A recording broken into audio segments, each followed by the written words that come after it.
You're listening to Two Guys Talking Wine with Michael Pinkus and André Prue. André, usually you're the one who says hello, but I'm gonna kick things off. How are you doing? I'm doing fine. How are you? Good. We're recording this on a bright and early. You know what? I've lost track of the days because I'm doing the rosé report, and I've literally been a troglodyte for the last 3 or 4 days. I know it rained one of these days, but I don't know what happened on Canada Day. So, well, I mean, the rosé report came out yesterday. Oh, is that what it is? Okay, so yeah, and we're recording this 2 days before, so it's a very busy time for me. So, but we're actually not talking about rosé. We're actually talking about Bordeaux, something you've recently become, I guess, a little bit of an expert in. You know, we've covered Bordeaux quite a bit earlier this year. You had that amazing trip with Christer Bickelum earlier this year. You had a chance to visit some very high-profile wineries, some of the Premier Grand Cru Classé wineries. But you and I, we had a pitch pop into our inbox from Mouton Cadet. And, you know, I wasn't super excited about the pitch, and I've also been very busy with my day job. But, Michael, you actually went and attended the media event for Mouton Cadet. I did, and I was, I will be honest with you, I also was not thrilled about the pitch. It wasn't a very good pitch. I'm going to start there. But yes. I mean, I was very interested to find out, because 2022 is a great vintage in Bordeaux, like an absolutely spectacular vintage, which is what I found out while I was in Bordeaux, when it's what we've been talking about. And I wanted to see if a wine like Mouton Cadet would show that vintage, or would they stick with whatever they were doing. And I went to the presentation, and I was absolutely blown away by the 2022 Mouton Cadet. And I thought it would be really interesting to get somebody from Mouton Cadet to come in and talk about, one, the vintage, and two, what it's like to make a wine that is so widely represented around the world and to represent that vintage. So I'm happy to say that we got Ophélie Michaud to come in from Mouton Cadet to talk to us about that wine, which is one, very iconic, and I would think to some very almost, I don't want to say generically French, like it's very, very French. But 2022 to me just totally popped. So Ophélie, introduce yourself. What do you do at the winery? And then we'll start just throwing questions at you like crazy. Great. Hi, everyone. So I'm Ophélie Michaud, and I've been working for the Baron Philippe de Rothschild company for 11 years now. I'm a winemaker, so I'm part of the winemakers team. We're 7 winemakers to work with our 150 Vingrouer partners. I've been working on field with Vingrouer partners for 8 years, and now my missions are to communicate about our wines, our way to work with the growers, because you know that Mouton Cadet has a lot of history. It's been created first in 1930, and people don't always know all the hard work we do every day with our Vingrouer partners and the way we work. So that needs a lot of communication, and so that's part of my job now. So here's where I come at it for Mouton Cadet. Ophélie, I'm going to be bluntly honest with you. I've never been a huge fan of Mouton Cadet. I've always found it very rustic in its quality year after year. This year, it really shows that vintage, that 22. So talk to us about, first of all, the 22 vintage. What made it so special in Bordeaux? Yeah, so first, I'm very happy to talk with you. If you're not a so huge fan and you changed your mind, I'm very happy about it. And I think that you're kind of right. Mouton Cadet has maybe this kind of image of a wine that has always been present, and people don't taste it so often because they know about it. And so we've been having lots of changes about the way we work with our vine growers and the work we do on the winemaking style. So definitely, I'm really happy that you reconsidered your opinion about Mouton Cadet, because it is, in fact, a very interesting way of working that we have with our vine grower partners. And on the 2022 vintage, it was just very amazing to see that the quality of the wine was definitely here as it was before, but it is a vintage which is showing really well. It was a very great vintage with a very nice weather. So I tend to say that it's kind of easy to produce very amazing wines when you have such amazing vintages, when you have the perfect weather at the perfect moment. And so, of course, we had some challenges, but it was kind of an easy vintage for us. Thing is, we had a new winemaking director that entered the company in 2022. That would be my boss, Jérôme Aguirre. And so my previous boss, he had been in the company for 45 years. So he's been really working really hard with us on all vintages, and definitely we listened to our consumers. We knew that people were looking for more fruit, more roundness in the wine, more velvety tannins as well. And so when my new boss entered the company in early 22, his brief was definitely to have more fruit expressed, more roundness on the tannins. And so with this brief, he decided to really deeply change the style of winemaking of Mouton Cadet. So that's his first vintage. The goal has been to, so I don't know, I should start from the beginning. So we have quite a lot of things to say about our wines and our way of working, but we work with 150 vine grower partners on plots that we select, and we work together with between the winemakers and the vine grower partners every year on those plots. The thing is, we have a set of specification, we have 3-year contracts. So we have a very good relationship. We've been working that way with vine grower partners under contracts for more than 20 years now. The thing is to really adapt the set of specification to the vintage, because the weather is different every year. The profile of the vintage needs us to adapt and to work differently every year. So from February to November, we follow up the plots under contract every 2 days, or sometimes even every day. We deal with all that needs to be done in the vineyard. Then we're going to set a harvest program. So every one of the plots that we follow with the 150 growers is going to have its own harvest date depending on the maturity. And it's quite something that everybody should know, but in fact, I have to say this: we harvest at the optimum maturity for every plot that we harvest. So we wait for the best time before harvesting, and that is really, really important in the style of our wines. So that's the first parameter you don't have to miss, because if you harvest too early or too late, the style of your wine won't be as nice as if you paid a nice attention. So harvest date is defined for every plot, and then we're going to vinify the wines on the vine growers' estate. So that was also very important for us, that our vine growers would be experts in vine growing, but also in winemaking. So we're going to work on the winemakings together. So we taste the wines every 2 days, or every day, or several times a day if needed. We have a very tight partnership with them. And so when Jérôme arrived, he said that we should have more fruit expressed, more roundness in the texture of the wine. And so we had lots of parameters during the winemaking we needed to adapt in order to do that. So that's definitely the work we've been doing.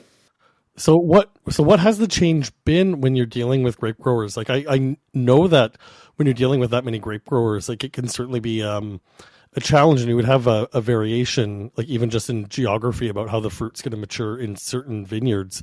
Do you set a standard of, say, the limit of grape clusters per vine or the amount of hectoliters per hectare? Like, how do you set the benchmark for quality, and what does that look like for Mouton Cadet? Since Mouton Cadet was created in 1930, is really to send an image, a very representative image of the Bordeaux vineyard. The goal by creating Mouton Cadet was having Bordeaux accessible to a wide audience. So the goal is really for us to present a picture which is really representative of what you could find in terms of Bordeaux red or rosé or white. So we're talking about the reds now, but we also produce white and rosé wines. So we rely on the richness and the diversity of the Bordeaux terroirs. The Bordeaux region is really wide. We have lots of different climates expressed, also different types of soils. So every part of the Bordeaux region, we include it in our blend so that we get a very representative image of what a Bordeaux red is. So the goal is really to rely on this richness of terroirs and this diversity. We have a territorial anchorage, which is really well represented because we're present in every part of the Bordeaux region. So the goal is kind of having a patchwork of plots that in the end are going to give Mouton Cadet its typicity and its style. So the goal is also to have a consistency in our style of wine every year. But of course, the vintage effect will be present. But the goal is really for our consumers to be also kind of reassured with the quality and the style of Mouton Cadet. And when they know they like it, they're going to like it on every vintage, which is quite the idea behind the label. So our set of specification is giving lots of details about how to prune the vine, how to deal with the vine growing, how to harvest the grapes, deal with the vinifications. But then our role, as I explained earlier, is really to work alongside our vine grower partners so that we can adapt to every vintage. So, of course, we have lots of things written on the set of specification, but in fact, it's just a base we start from, and then we build every year I will work on this set of specification, but nature is going to decide of the weather, so then we have to adapt on nearly every parameter about vine growing and winemaking. So the vintage really shows that. André, I know that you were also able to try a bottle of the Mouton Cadet, and we have talked about Mouton Cadet as a brand before. What did you think of the 2022?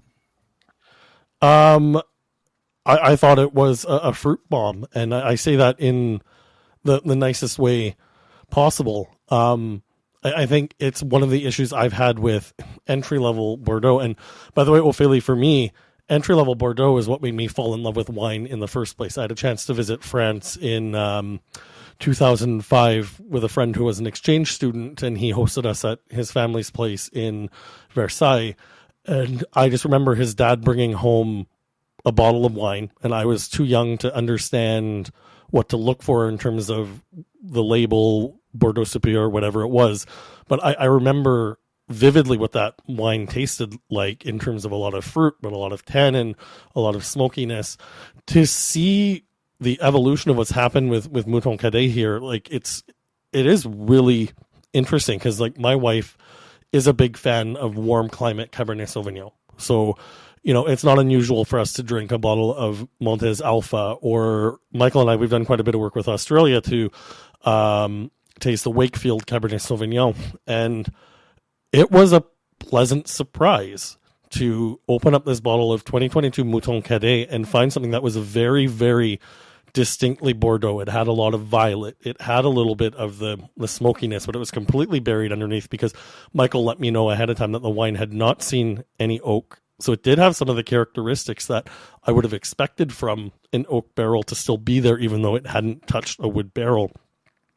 But it was very easy to drink, but still with really nice tannic structure. So, Michael, I hope you agree with that assessment of it. And also, I was very surprised at the quality and how approachable it was for what it was. Because the other, I think, standard entry-level Bordeaux at the LCBO is Prix Fromage, which is very hard and very tannic and takes a very long time to open up. And honestly, I think if you're trying to convince people to reach for that next level, and like for me, you know, I love drinking Chateau La Rose with a Z from Saint-Emilion. I love drinking Chateau Grand Pontet also from Saint-Emilion, because these are very fruity, soft, easy drinking Bordeaux.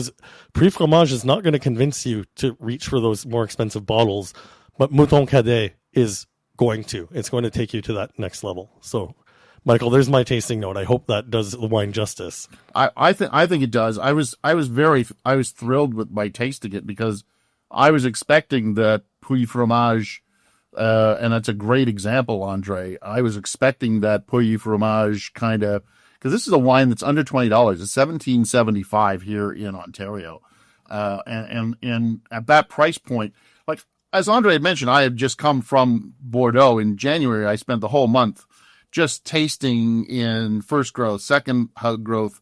I did a lot of tasting while I was there. We tasted over 2,000 wines. A lot of them from the 22 vintage, which was what I was very excited to try, the Mouton Cadet from the 22, to see if you had also captured it in a wine under 20. I don't think I tasted a lot of wines that were under 20 while I was there. You know, when you're tasting Haut-Bailly and Haut-Bailly 2, you know, you're still looking at, you know, €50 wines. You're not. I don't know if Krister knows what an entry-level bottle of wine is. Correct. If you follow his feed, there's no way the man knows what under 50 for €1 a bottle is like. But to see something that comes in at under 20, at that quality, at that level of quantity, and that, because it's shipped all over the world. How many countries are you in, first of all? Around 100 countries. So. And how many bottles do you make of this wine? That wine, I know that we have a total production which is between 8 to 10 million bottles, depending on the vintages, all colors included. Of course, the red will be the most important wine we produce, so about 5 million, maybe. To create a wine that's 5 million in 100 countries, that's going to show what Bordeaux is like in 2022, and then to hit that brief of more fruity, velvetier tannins, a change of the top level. You know, the boss is gone. Okay, let's really show what Bordeaux can do. It opened my eyes, and I'm now looking forward to the 23, the 24, the 25. To see if we can continue with that consistency and change. Let's hope so. So we're trying our best anyway, but the goal is really to hear about what nature is giving us and to adapt to that. And then about winemaking, I've been talking about that earlier, but we've been having lots of changes. For example, we try to extract. We do the most of the extraction on the first days of the alcoholic fermentation, so that we can have a lot of fruit expressed, but not too much harsh tannins. Our boss always says that he doesn't want the tannins to stick. Says, well, I don't know if you translate it that way in English, but he says that he doesn't want the wines to stick, you know. And so the goal is really for us to have a very enough extraction to have fruit, but not too much to have harsh tannins. The thing is, we really work on the rawness of the wine, so that's also why we are based on a majority of Merlot red variety to have the rawness and the fruit expressed. And so, yeah, we don't. The wine doesn't see any oak because we really want to focus on the fruit, and that's also feedbacks from the consumers that we often get. There has been kind of a trend for really oaky wines, really full-bodied and very strong wines. But I think that there is a very nice comeback of fruity wines, very velvety, really expressive. So the goal is really to work on the grapes and the fruit and just to have it expressed. And so we try to work the more naturally possible on this wine. When did the change start to happen in Mouton Cadet's winemaking to shift to a more fruity style? And have you used oak in the past? And when did you start to phase it out, if you did? So we have been having, as I said, we first produced Mouton Cadet in 1930, so it was quite a while ago. So of course we changed the style of the wine several times. The first time was when we really decided to have our logo, which is called the Barbacus. It's a ram with a beard made of a grape. So that was in 2004 when the Baroness Philippine de Rothschild really wanted to build up Mouton Cadet as a brand with a clear identity and to have also a kind of consistency in the style of the wine every year. So that's when we started to work with vine growers. And so that is when we first changed officially the style of the wine. And then we had some changes. We tried to evolve quite nicely, not to disturb our consumers too much. But we hear about what our consumers want. We listen to their needs, and so the goal is really to adapt the style of our wine to what people are looking for. So, for example, when Jérôme Aguirre, our new boss, arrived in 2022. That's when we first changed the style of the wine. It had been several years. We didn't have so much changes on the wine. So for example, we don't put sulfites on the grapes when they arrive at the winery. Before, that's something that we would do quite frequently. The goal being to protect the expression of the fruit, and of course we need to put sulfites on the wines, but the goal is really to have sulfites added the latest possible, to keep a nice expression of the fruit, to maintain a nice expression. Also, we also age the wine on fine lees for a few months in a kind of reductive environment, meaning the wine, except if it needs to, doesn't see oxygen for a few months after the alcoholic fermentation and the malolactic fermentation, so that we really protect the wine and its fruit, because we know that, as you asked earlier, Michael, this wine is going to travel all over the world, so we definitely need to protect the fruit expression so that when the wine arrives on the markets, it's really a very nice expression of fruit, and it's really in the end on the palate, it's really a velvety tannin that expressed. While I was in Bordeaux, there was obviously the talk about climate change and the 22 vintage, but and the 21 vintage being not as nice, the 20 vintage being kind of an average vintage. So it was interesting to taste the three vintages, but the idea about climate change, and there was kind of some schools of thought, and I don't know how Mouton Cadet thinks about it, but is it that we are learning as human beings, learning to deal with climate change and deal with making the grapes, or as a lot of other winemakers were saying, the vines are starting to learn how to cope with the climate change and produce better fruit and protect itself? Where does Mouton Cadet sit on that thought? It's a really interesting question because, of course, climate change is here. We've been having a heat wave that ended today, in fact.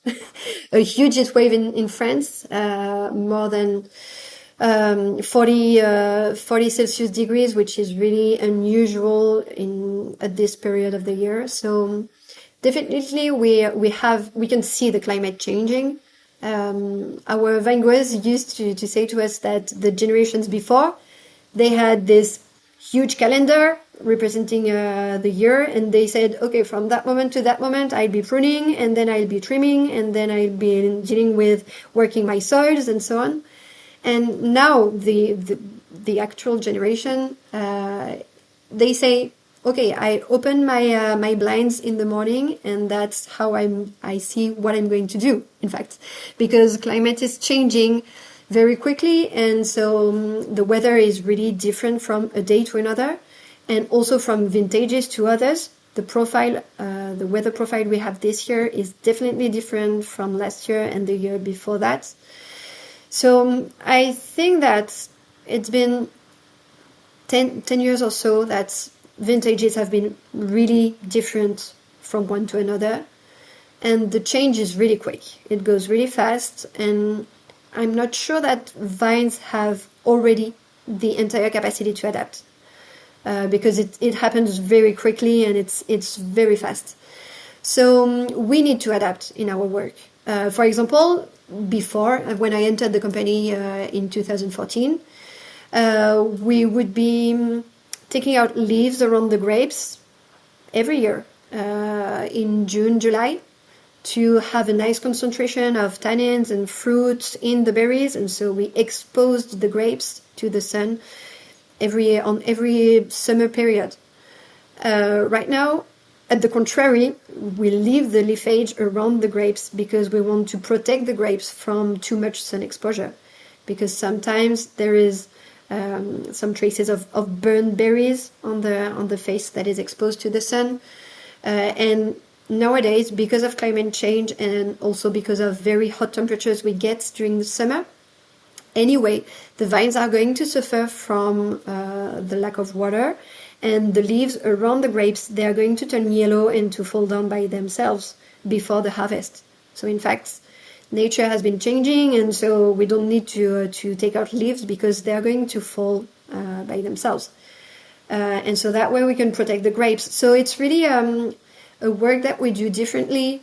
Before we would systematically, for example, destroy the grass in the interrows to make sure that we would have the rain going to the berries, and so that the grass wouldn't be a competition with the vine stocks. Nowadays, we tend to pay attention to that because during summers we have hot temperatures and sometimes we get heavy rains. And if you take out the grass, then you're not going to have this competition, which is present. And then all the rains are going to go to the berries and they can explode. So we're dealing with what's happening and we try to do our best to adapt to climate change. Of course, vines are really resilient and I'm sure they're going to be able to adapt to climate change. But during this transition, we need to help the vines to adapt because for now it happens too fast. Now, apart from having to deal with climate change, there's the other part of the story of Bordeaux that we've spoken about, and we spoke with Danny Roland about it as well, is that Bordeaux is suffering from a little bit of an image problem. And I know certainly not from Mouton Cadet, but we are dealing with a corner of the market that has turned its back on a lot of the consumers. And I think it's done a lot of damage, especially for millennials who are the experience generation that, we've seen these wines so far out of reach that I think for a lot of us, we've skipped over Bordeaux and found other regions that have really dug their claws into millennials. And on top of the fact with trends of brighter, fruitier wines, like I think you find probably more people switching to places like Burgundy and with the natural wine movement as well. I know this is a really long question, Michael. This is kind of an old school one. I don't do short questions, Ophélie. I apologize. But I don't do short answers either. This is a pretty famous André question because the train will come back to the station at some point. Just try to keep in mind what he's been saying so far. I think I'm just trying to build. I'm just trying to build the context because I know we've been a little negative and hard at the beginning because I don't want this to be a negative question, but I'm always curious about this because, like, I do have a love for Bordeaux, and it's because I had my experience in 2005. What's Mouton Cadet doing so that the next generation has that same experience that I had in 2005, having an entry-level bottle of Bordeaux and being actively curious about seeking out those next bottles? André, I love your question. Because it is a very big challenge we have ahead of us. We know that consumption of wine is dropping because millennials, you were talking about them, they tend to, for example, drink beers or cocktails. Anyway, that's what's happening in France, but I think it's kind of happening worldwide. And how do we get young consumers to drink Bordeaux wines? Because they have this image of very traditional wines with a lot of history, and we often get feedbacks from those kinds of young consumers that are quite not scared but intimidated buy Bordeaux wines because they feel that they need to have this knowledge about wine and about terroirs, because let's be honest, we have around 60 appellations in Bordeaux, so this is quite a complex, it looks really complex, which is at first why we decided to have Mouton Cadet being a Bordeaux wine, to kind of make things simple for consumers. We have a representative image of Bordeaux, so this is very clear to understand, and so we talk about Bordeaux. Of course, we produce other appellations in other ranges of wines, but for our iconic range, we stick to the Bordeaux appellation. And we are aware, of course, that young consumers are quite intimidated by wine and Bordeaux wines, and so we've also been working on styles of wines that would be more accessible to them. This is a range that we created 4 years ago. The first vintage was 2021. We decided to, so we're still, so I haven't given to you the entire history of the company and the family, but we're still a family business. And now we have the third generation of the family in charge of the company. And the fourth generation, they're in their 30s, so they're right in the target of the consumers we want to talk to. And we decided to rely on their experience of wine and what they are looking for to build this range of wine that we call the Fresh Collection. The goal is really to make things even simpler than with having just the Bordeaux appellation on Mouton Cadet. Here we're talking about monovarietal wines, very fresh, easy to drink. So we started with a rosé, we have a white that entered the range, and also we have a red that we created and that entered the range 2 years ago. The first vintage was 2023. And the concept with this red wine, because we know that millennials don't drink too much wine. If they do, they're going to drink white or rosé wines, but red not so much because of the tannic structure. So here, of course, the goal of the red and the rosé and the white was to have them served really cold and so that people can enjoy the freshness of the wine. But that was also something we wanted to have with the red. So it's a Merlot-based wine. And we vinified it really specifically, really precisely, so that you can put the wine in the fridge and have it served around 8 Celsius degrees approximately. So basically you put the wine in the fridge, and then when you pour the glass, it's same principle as for a white and a rosé. You can just have it that way, very fresh. So the tannic structure is really, really, really discreet. You have nearly no tannins in the wine. And the goal is really to focus on the fruitness and the freshness of this red wine. So we try our best to talk to every kind of consumers. And for those young consumers, we try to address them this message that wine can be really easy to drink, easy to understand as well. You don't have to have so much knowledge, and you can really enjoy the wines and the wine business in general. So we've been launching this wine. First, it's called Mouton Cadet by Pierre, because Pierre is a member of the fourth generation, and he worked with us on this style of wine. The rosé has been made with Mathilde, and the white with Nathan. So this wine has been launched in the US last year, and we're launching it this year in France, in Japan, if I remember correctly, in the UK. So for now, we have a few markets selected because it's a very specific wine. And we need to address the message really precisely, so it needs a lot of work about communicating on the wine. And let's hope that it will be present really soon in the Canadian markets as well, because we definitely see a trend for those styles of wines, really fresh and easy to drink. And we had, I don't know if you knew about the event Bordeaux Fête le Vin. So we have a wine fair in Bordeaux where we have a pavilion, which is the Mouton Cadet pavilion. And we serve part of our wines to consumers, so it's open to public.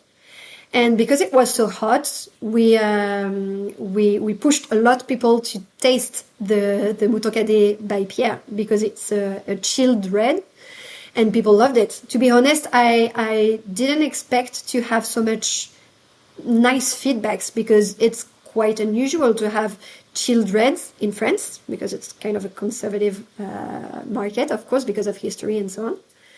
And so we got lots of amazing feedbacks, and people from different generations were really thrilled about this style of wine and happy to see that we were kind of moving forward and listening to consumers. So we tried to do that.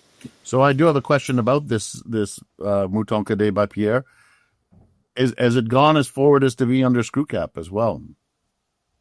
Yeah, we launched it with a cork at first on the 23 vintage, and we decided to move on to a screw cap as we already had it on the white and the rosé, because it's also a wine that you can have really young. So, and definitely it's a style of wine that you want also to get tasted by young consumers who don't always have a corkscrew. So it was kind of easier also to address this message of screw cap wines, three colors with screw caps. I hate to get pedantic about this, but do you believe you're going to keep it under screw cap even for the French market you do?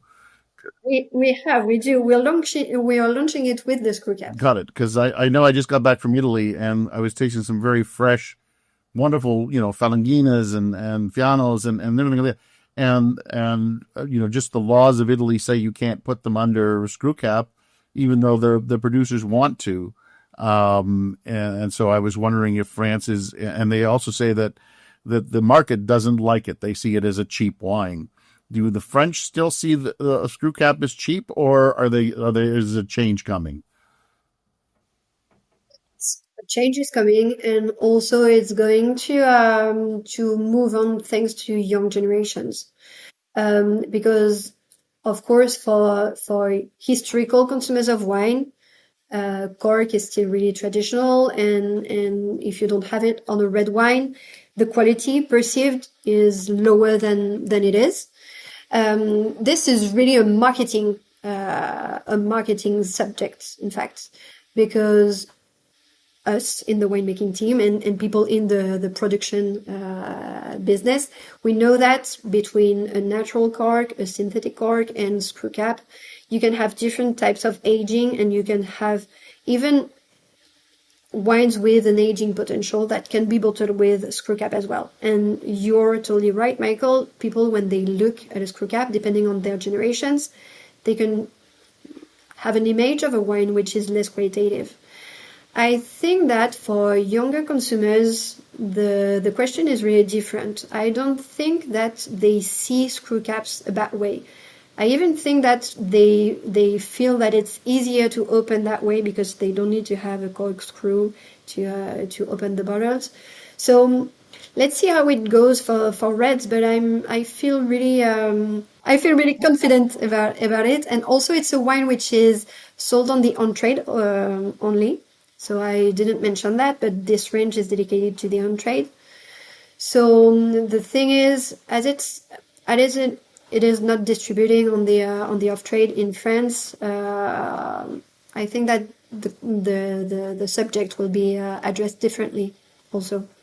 The French consumer is very interesting. I'm sharing this for Michael because I've got a lot of French friends that are my age, and I got to spend a week in France in May, and I bought a case of champagne at 23 euros a bottle, and everybody loved that I opened this wine because it was so expensive at 23 euros, where Michael, you and I are used to spending, upwards of $100 for a good bottle of champagne, and this was a Grand Cru champagne. And Guillaume, my friend that I've referenced on this before, he'll go camping, and what he's looking for, and he struggles with this in Ontario, is finding a decent bag-in-box.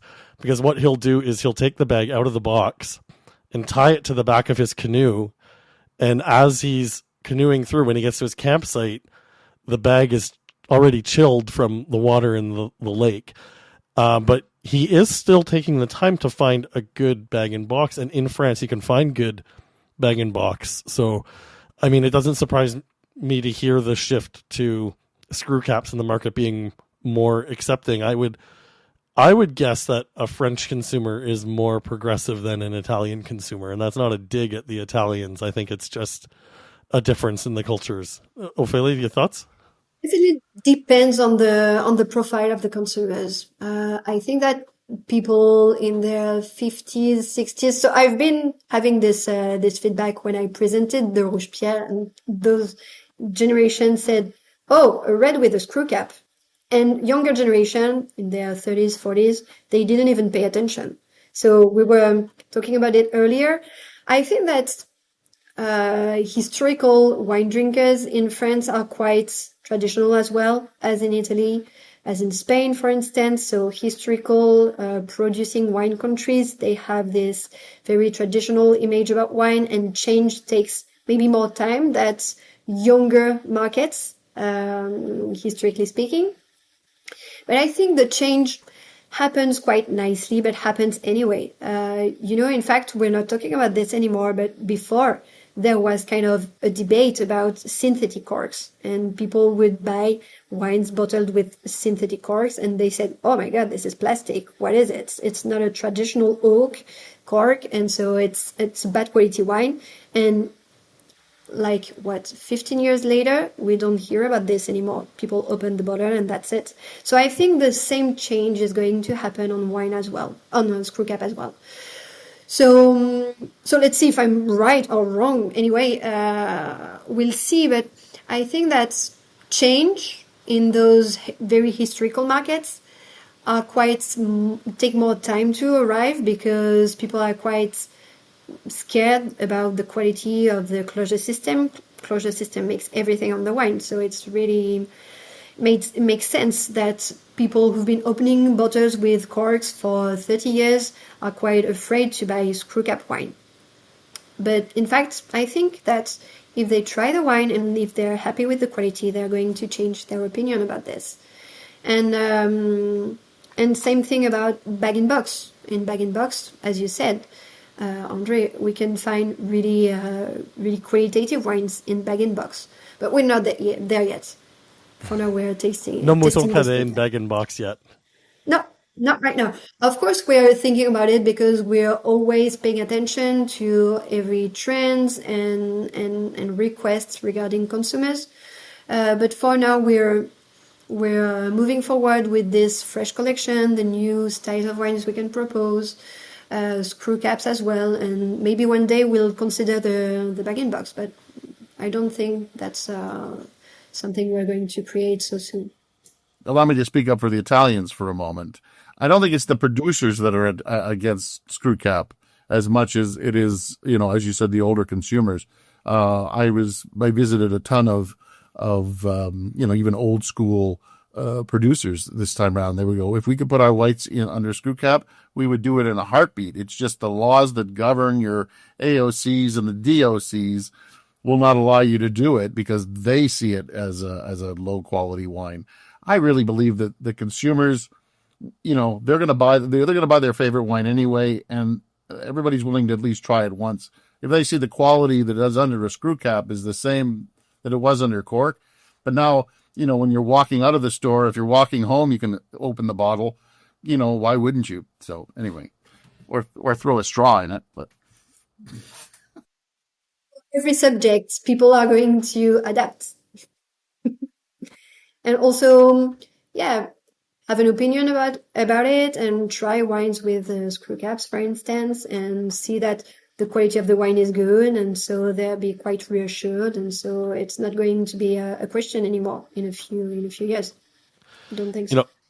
There is something that you said, I think, just if we want to maybe wrap up on this point, Michael, unless you have any other questions, that I really appreciate it, because I think it's something where it's taken, I started writing about wine in 2010, and it's taken, I think, 15 years to come back to this point, is for wine and for great wine to have a future, we need to start to demystify it, because if people talked about apples or beef or chicken the way that people talk about wine, nobody would ever want to eat those things. And that's something I really took from what you were saying earlier. So, if that's the approach that Mouton Cadet is taking, I really do think that you're on the right track. And, I want to thank you for trying to make wine less stuffy and complicated for the next generation. Because like Michael, I'm sure it's the same for you. When I open a really great bottle of wine at my house, and the thing is, I'm happy to open up a La Rose or a Grand Pontet with whoever is in my house, and I still have people who will say, well, I'm not going to appreciate it the way I'm supposed to. You would never say that to someone who serves you a nice steak. And we need to change that in how we present wine to our friends and family. I think there is a movement afoot though that also talks about, you know, food in the same way though. But because people are more accustomed to eating beef, chicken, whatever food you're going to do, that they'll engage in the discussion over, you know, organic, biodynamic food versus wines, or, you know, where their beef comes from or where their chicken comes from. You know, people will, because they're just used to it. Whereas wine is something that, you know, in Europe, I think you're born with a bottle in your hand. Where here in North America, we, you know, it doesn't come into your lexicon until 16, 17, you know, I know 18 is the age of consent or whatever, but, because the Europeans drink earlier, it's part of their DNA, part of their lexicon of talking. Here we don't, and then that's why it becomes so intimidating for so many people. I think you're right. You're right, and thank you for those very nice feedbacks. We try, as I said, to talk to younger generations and to talk to the actual generations as well. And we kind of try to talk to everyone because everyone is welcome in the wine business, you know? It's hard to talk to everyone when you create a product though. So I wish you luck in being able to do that. Well, thank you so much, André. I know for people who are regular listeners to this podcast, they already know what I'm about to say. But if you're new to this podcast, we were not paid by Mouton Cadet to say the things that we said. Michael did attend the press event. I declined the press event because I wasn't interested in learning about Mouton Cadet. And I think, Michael, you only went to it because you had the time and you wanted to hear what they had to say. I had the time, and I really was interested because it was a 2022. I wanted to see if entry level, it's entry level, low end, whatever you want to call it, wine could match the 2022 vintages that I was tasting while I was there. And I was pleasantly surprised, and I think you ended up getting the same kind of experience I did, because I don't think either one of us is a Mouton Cadet customer normally. Well, and I mean, that's the thing is, now that I know the quality of the 2022 at $17.75, I am always looking for those, you know, really nice, fruity, plush, you know, dark fruit wines that my wife and I will enjoy because she's a fan of the style. I'm a fan of the style too, but it's my wife's favorite style of wine. And I will be picking up a few bottles of this for us to enjoy throughout the summer. Like, obviously not when it's 40 degrees outside like it has been around Canada Day, but, you know, maybe on a rainy day when we cook something red off the grill.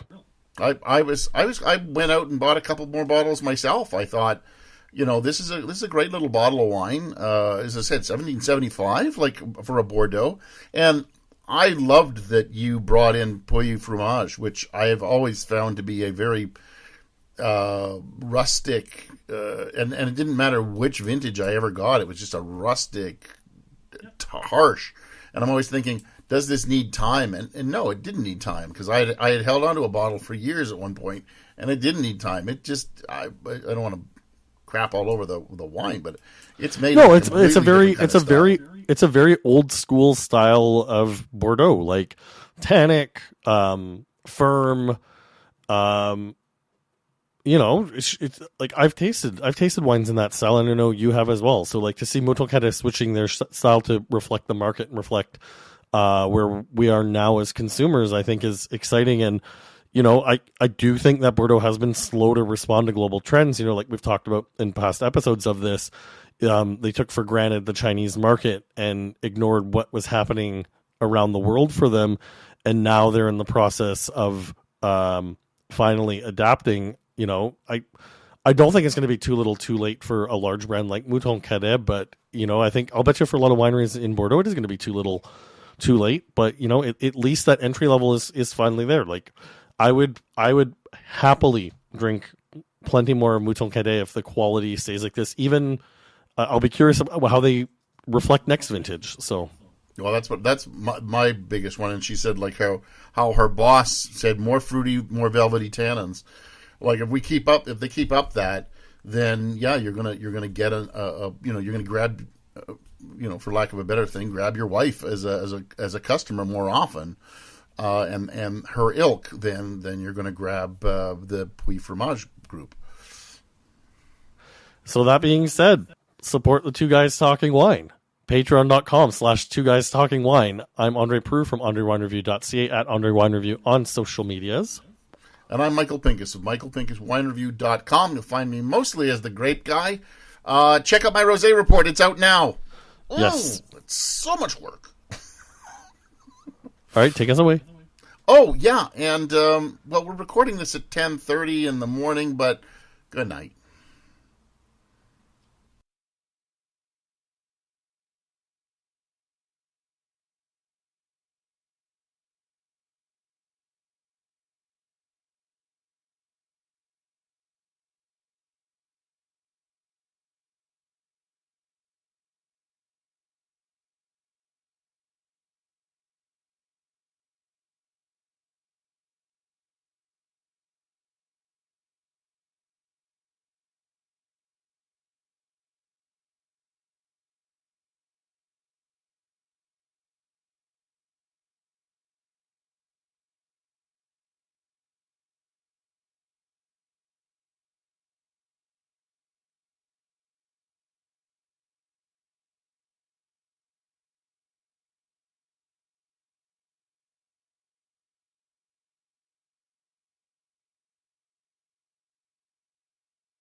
Thanks for listening. Please subscribe to Two Guys Talking Wine on iTunes. Two Guys Talking Wine is produced by Adam Duran and Ken Little.